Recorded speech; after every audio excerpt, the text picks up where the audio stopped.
In today's video, I'm going to teach you how to connect your hosting or domain to Systeme.io. Whether you're setting up a new website or streamlining your existing online presence, connecting your domain is an essential step. Let's dive right in and make this process as smooth as possible. First things first, you'll want to head over to your Systeme.io dashboard. This is your control center where you can manage all aspects of your account. Once you're there, look towards the top right corner of the screen where you'll find your profile icon. Go ahead and give that a click. This will open up a drop-down menu that provides access to various settings and options.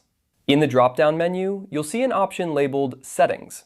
Click on it and you'll be taken to a new page where you'll find all the configurations related to your account. This is where you can customize your Systeme.io experience to better fit your needs. Now, on the left-hand side of the settings page, you'll notice a menu with several options. Look for the one that says Custom Domains and click on it. This is where you can manage all your domain settings, including adding new domains or editing existing ones. Once you're on the Custom Domains page, you'll see a button that says Add Domain. Click this button to begin the process of adding your hosting or domain. This is a crucial step as it allows Systeme.io to recognize and connect with your specific domain. After clicking Add Domain, you'll be asked to enter your domain name. This is the name of your website that you've registered with Hostinger. Carefully type in your domain name, ensuring there are no typos, as this will prevent any potential connection issues later on. And there you have it.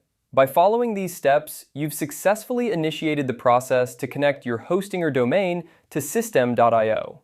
Remember, it might take some time for the changes to propagate, so don't worry if it doesn't connect immediately. You can always revisit the settings to confirm everything is in order. Thank you for watching, and I hope you found this guide helpful.